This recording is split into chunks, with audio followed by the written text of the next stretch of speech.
തൊട്ട് ഇതിന്റെ സത്യം അറിയുന്നത് വരെ കൃത്യമായിട്ട് ഇതിന്റെ പിറകെ തന്നെ ഞാൻ ഉണ്ടാവും. ഒരു തർക്കവും നിങ്ങൾക്ക് വേണ്ട. ഇന്ന് യൂത്ത് കോൺഗ്രസിനെ ഓർക്കും വലിയ അഭിമാനം തോന്നുക.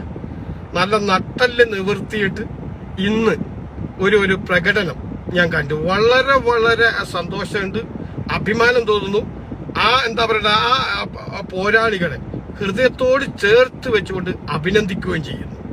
കാരണം ഇന്നലെ അകാരണമായി ഞങ്ങളെ ഷാഫി പറമ്പിൽ MP തടഞ്ഞ അല്ലെങ്കിൽ തെറി വിളിച്ച അൺപാർലമെന്റ് വാക്ക് ഉപയോഗിച്ച ആ പ്രവർത്തകന്റെ വീട്ടിനടുത്ത് പോയിട്ട് മുദ്രാവാക്യം വിളിച്ച് ആ പ്രതിഷേധം അറിയിച്ചതിൽ വളരെ സന്തോഷമുണ്ട്. ഇനി ഒപ്പം തന്നെ എൻ്റെ പ്രിയപ്പെട്ട കോൺഗ്രസിന്റെ പ്രവർത്തകർ, യൂത്ത് കോൺഗ്രസിന്റെ പ്രവർത്തകരോട് ഒരു സജഷൻ എന്റെ വ്യക്തിപരമായിട്ട് എനിക്കൊന്ന് മുന്നോട്ട് വെക്കാനുണ്ട്. ഈ കോൺഗ്രസിന്റെ 3 വനിതാ നേതാക്കളുണ്ട്. വനിതാ നേതാക്കൾ സ്വയം പ്രഖ്യാപിച്ച് നടക്കുന്നത്. എന്നെ സംബന്ധിച്ചുള്ള അവര് നേതാക്കന്മാരൊന്നുമല്ല, പാർട്ടിക്ക് ഒരു ഗുണവുമില്ല.